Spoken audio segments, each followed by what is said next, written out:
President Emmanuel Macron has announced that France will deliver up to 100 Rafale warplanes to Ukraine over the next 10 years. The announcement came as the Ukrainian President Vladimir Zelensky visited Paris, seeking to bolster his country's long-term military capacity.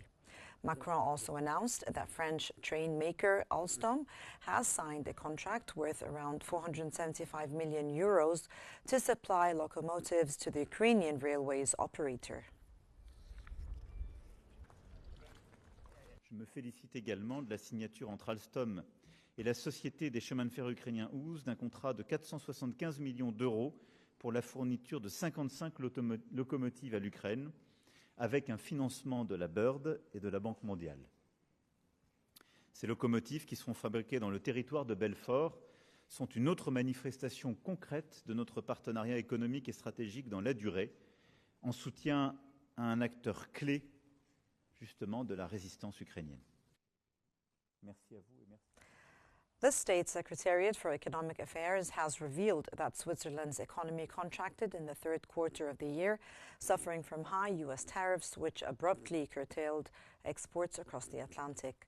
And according to preliminary data, Swiss gross domestic product dropped by 0.5% between July and September from the previous quarter. The Secretariat noted that key economic sectors, chemicals and pharmaceuticals, saw sharp declines.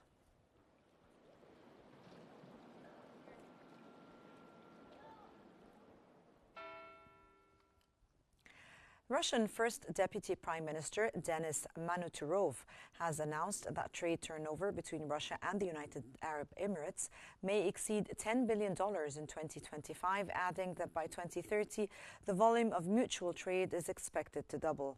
He highlighted that traditional areas of cooperation between the two countries include precious metals and stones.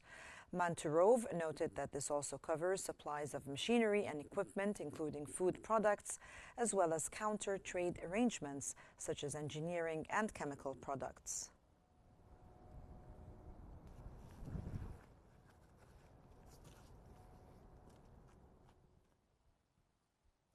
And moving on to international relations, where the Kremlin spokesman Dmitry Peskov has stated that Moscow took a very negative view of a bill that Trump said U.S. Republicans were working on that would impose sanctions on any country doing business with Russia.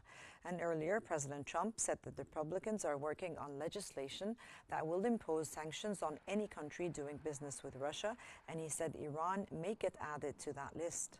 Peskov also highlighted that the Kremlin hoped for another summit between Russian President Vladimir Putin and U.S. President Donald Trump that could take place as soon as the necessary preparation had been completed.